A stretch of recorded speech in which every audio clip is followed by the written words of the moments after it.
DJ and PK brought to you in part by Teton Wealth. Ethan Millard with Teton Wealth will be live in studio with Ans and Scotty G Money to help you with your retirement plan. Tune in or visit retireteton.com. There are a lot fewer opportunities for the media to interact with players and certainly in any kind of one-on-one environment. And so when you get them, it's fun. And it is a reminder that if you take off the logo and the color of the team that you love or loathe, you end up meeting a lot of players with interesting stories and a lot of players you want to root for because the player just comes across as a good person, an interesting person, and as you get older, a younger person with their entire life in front of them. And you see some of the challenges they go through, and those challenges come in all shapes and all flavors, from changing positions to injuries, to crises in their personal life, losing parents and grandparents and siblings, and just all kinds of stories. And you meet people, and they just have an energy, and you're like, wow, I got to keep my eye on this person. So PK and I talked to Hinckley Ropati, and he's one of those people who just projects this energy, and you're like, I can't wait to see what this player does. How much are they going to be on the field? What will they be able to do when they're there? Here's Hinckley Ropati, BYU running back with PK and I. So when we throw it out to our listeners, it's opening day for BYU. What are your concerns? And a lot of them would say the running back position. And others went to the D-line or the O-line or whatever. People were worried about the running back position. What would you tell them? Don't worry at all. Nice. We don't worry at all, and I really mean that. We added some important pieces in terms not just players but the coaching staff. You know what I mean? We got guys like Coach Woods that's coming in and developing our O-line, and guys like Coach Gilbride. You know what I mean? So we're in great hands, and the way we've been working this offseason, I'm actually more excited than anything for people to see how much our run game is going to improve and how much we're going to take off. So.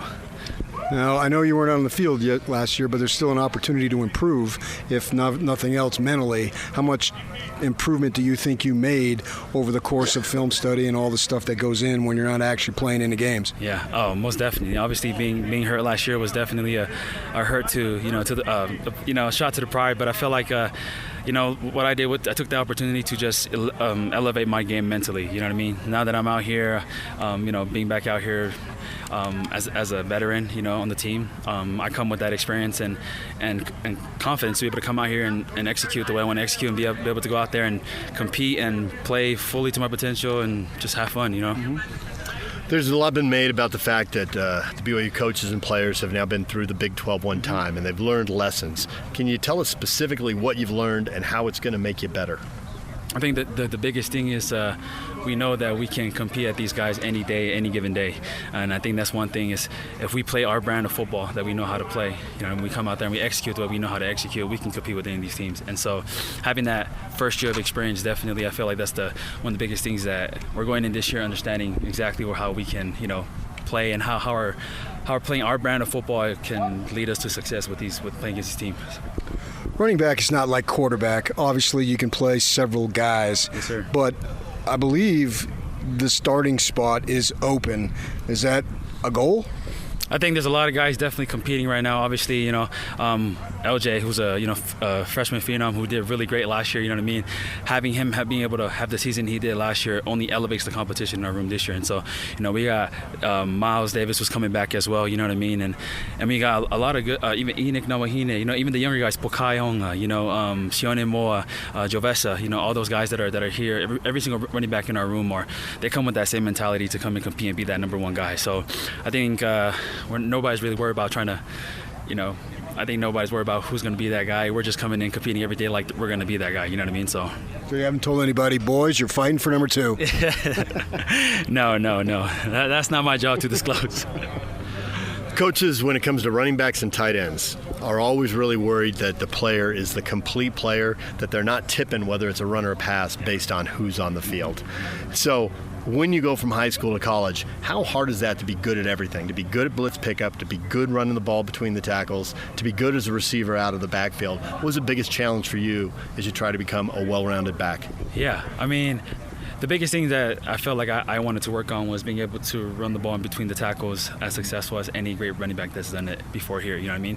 I feel like I've my experience as a receiver in high school has definitely made it easier for me to be a back, to catch out of the backfield. And, back in 22 when I was able to be a factor in the pass game and create, opportunities there, is because it's something that I've done all throughout high school, you know what I mean? So now coming here, I understand that one of my biggest things that I can work on is being able to be more consistent within running in between the tackles and making, much more successful runs in between the tackles. And I feel like, it's definitely difficult, but you know what I mean? We have the right coaches and everything to help prepare us to be able to be the well-rounded, complete every down back, and so. Did you do any junior college? Yes, sir, I did. Cerritos? Yes, sir. Yeah, okay. I used to cover El Camino and Harbor way back when, long time ago, nice. Before you were born. But the fact that you have been around the block and you've had interesting experiences in your football career to get to this point, you've had to take a long route, and then you show at the end of, what would it be, the 22 season, it's like, okay, this Ropati kid's got something, and then you go down last year, it's another blow. How much has that made you appreciate all these opportunities that are before you, because it wasn't just high school phenom, sign, great career right from the start? Most definitely. It's been a very humbling experience, and I feel like honestly, it's I wouldn't trade it for anything. You know what I mean? I feel like this journey was exactly what I needed to be, not just the player I needed to be, but the person I needed to be, and meet the people I needed to meet. And so it's been really great to be able to go from JUCO. And anyone that knows, who played at JUCO, it's not for everyone. You know what I mean? It's a grind. You know what I mean? Everybody in there is just, a day in and day out. You're trying to get out. You know what I mean? You're working at 9 to 5, and then you're showing up to practice. You know what I mean? And so, it was definitely an experience. But I feel like, I wouldn't trade it for the world. You know what I mean? It's made me the person I am and kept me grounded the way I feel like I am right now. So. I assume all the JUCO guys bond because you've been through something together. Yeah. So I assume you bonded with Jake Retzlaff. Yeah. How is Jake different now than from what you saw with him last year? I think the biggest thing is just his composure. You know what I mean? You can definitely tell he's starting to take more command of the offense and feeling more confident with not just in his abilities, but with the playbook and so on. And when you got a guy like him and be able to be confident in the playbook and just be able to go out there and just play full 100%, it's going to be a movie. You know what I mean? That's with any guy that we have in that QB room. And so, we, like you said, all the JUCO guys, we bond. There's plenty of other JUCO players on the team, and as soon as you hear they're from JUCO, we get it. You know what I mean? To get out of, and it's the same thing with even walk-ons. You know what I mean? Like, You know what I mean? It's a point to prove. Not just to yourself, but to those who are doubting you, things like that. So, yeah. You got a lot of guys who come back, and guys who are seniors. A guy like Connor Pay, to name one, Lassiter to name another. Just a couple guys off the top of my head. And those guys were here when it was 5-7, and they're running out of time, so they don't want to have another season like last year. They want to have the left side of the column be more numerically than the right side. How much is that motivating everybody? Oh, most definitely. I think it motivated. It was tough for me to watch, from home last season and not be able to send our seniors to a bowl game. That was something that was hard. It was a hard pill to swallow. You know what I mean? Because you definitely want to be able to play for those guys. You know what I mean? It's their last year, last hurrah, and it means so much more to those guys. And so, that's definitely a motivating factor for me every day when I come out here and compete. You know what I mean? The fact that we were one game away last year to get to where we wanted to be is very frustrating. You know what I mean? And it makes you think about the little things that we can improve on, right? And so, yes, sir. So I'm from San Diego. I'm a soft Southern Californian, as he will tell me, because before he covered those JUCOs, he's from Jersey, so he's a tough guy with a chip on his shoulder. He always looks for players and teams who have a chip on their shoulder to be 5-2 and only need one win to get bowl eligible, and to lose 5 in a row. Basically, has everyone just been pissed for months and angry? Does that just drive the off-season weight sessions? Oh yeah, most definitely. I feel like I've already had enough reason to be motivated to play this year. You know what I mean? Not just the season, but just not being able to play last year. But like you said, there's plenty. I think everybody, our strength staff, Coach Phillips did a really great job of not letting us forget.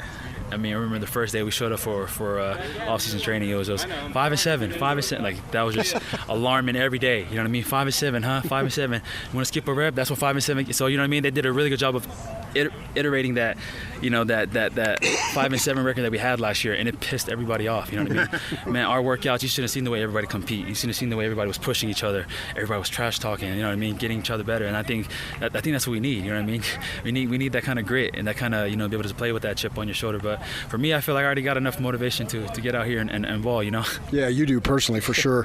What's the overall talent level of this team compared to other BYU teams you've been on? Oh, man, it's great. I think this, I mean, I've been here for the last 4 years, and I've been here when we had great teams like, back in 2020 and 2021 and so forth, right? But I'm telling you, this team has it too. Compared to last year, I feel like this team definitely has. And the biggest thing is it's the chemistry. You know what I mean? We came into this camp and everybody just so much more unified than we did in last year's camp. I feel like last year we had a lot of new transfers, a lot of new faces, and it wasn't really as, I guess, cohesive as it should have been. But this year is so much better, and I feel like that's going to be a huge factor to us this year. It seems like that'd be a hard thing to build. You got players from 18 to 25, big age gap. Exactly. You got some guys making a lot of NIL, some making a little, some maybe making none. You got playing time issues. Guys are trying to take playing time away from each other. So what do you do to build that chemistry? Or did you get that because you had coaches yelling 5 and 7 at you? I think that definitely, played a factor into it. But I think the biggest thing is really just, man, you got a bunch of guys that came here with the right mentality and the right reasons why they want to play here. Our coaches are here, it's not just anybody they bring here, you know what I mean?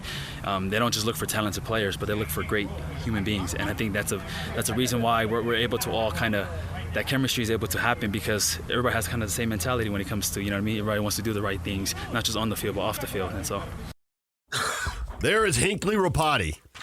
And you meet him and the energy he's got. If you strip away the team colors and the logo, PK, he's the kind of kid you want to root for.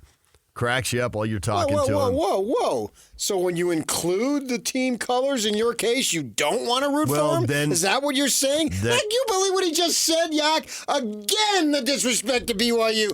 I will not tolerate it. Why are you crumpling up paper? Oh, Rome used to do it. Worked for him. He's making millions. Fair point. No, the point is half the audience would tune out as soon as you tell them what team it is. So it doesn't matter what team it is. You should root for them either way. These are individuals. Exactly. And when you get, I opened this up by saying that if you get to talk to someone one-on-one, which you rarely do, and it was 2-on-1 because there were 2 of us, but you rarely get that. And you get the conversation with the follow-up question, and you find out a little bit about the guy's story. 100%. I mean, the look on his face when he started talking about the JUCO guys banding together because they all know what they've been through. Mm-hmm. Yeah. Right. And then you asked me where Cerritos is, and I said, well, it's going to be a dumb answer, but it's in Cerritos. Which it is. Yeah, why only root for individuals? I've been rooting for individuals. That's my sports fandom, is rooting for individuals. And he's one of them, yeah. And the U's got a slew of them. I can go down the list. Gosh, you didn't find a bigger Tyler Huntley fan than me because of his story. Willing to come to Florida, come from Florida all the way to Utah, graduate, be strong in the community, and be a quote machine, and do what he was doing, and that was massive to me. Yeah, I love that type of stuff. And Ropati, overlooked small dude, muscular as all get out though. Thick, as Olema would say. He's thick. Yeah, I mean, he's worked on his body. I don't think that he just rolled out of bed on that. He was chiseled, and that was awesome to see. And yeah, I'll be rooting for him, no question about it. That's what I root for. That's my fandom is caught up in individuals. And now, since I'm a little on the older side, I've met so many individuals. I got so many guys to root for. It's like too many. I'm going to be rooting for Salt Lake Community College basketball this year because of Dave Rice. One more team. Yes. Where do I stream the SLCC hoops games? They're out there somewhere. Yeah. I will literally be following that team to see how they're doing because of Dave Rice. And I've known Dave Rice for a long, long time, and I want him to succeed. He doesn't forget people either. Because when he was at Washington as an assistant coach, I was up at the game covering it up at the Huntsman Center. Yeah. And I got there early, beat the traffic, killing time, blah, blah, blah. Probably did a live shot or something. I don't remember. And so I went over to talk to him, and I hadn't talked to him in a few years. And he turned around and saw me, and right away, the recruiter, never forget a name, never forget a face as a college basketball recruiter. Hey, DJ, blah, blah, blah, blah, blah. I said, I'm sure if PK were here, he'd say hello. And right away, I'm not sure he would. You know how he is. Cranky old PK. I don't know why people do that about me. No, I think you have a pretty good idea, actually. This so wrong. Wrong. Never forget a name, never forget a face. Yeah. So. And Ropati, I hope he has success. Absolutely. Mekhi Bernard, I've interviewed him a million times. I hope he has success. Yeah. Don't you see both those guys? You close your eyes, see him catching a swing pass out of the backfield and start making guys miss and running away from people. Challenge for both those guys, as it is for a lot of good backs who are good receivers. Okay, now run between the tackles again and again and again. Ropati, he's smaller height-wise, but he's certainly powerful. And the low center of gravity can work for running backs. So I expect him to get some carries. And they're going to need him. Especially if they want success this year, they're going to need him. What's the deal with L.J. Martin? Right. Jay Drew, Deseret News, reporting shoulder injury and expected to miss early part of the season. So some kind of limitations in September. We'll see how that plays out. But Jay Drew breaking that story. Yeah, they'll need him.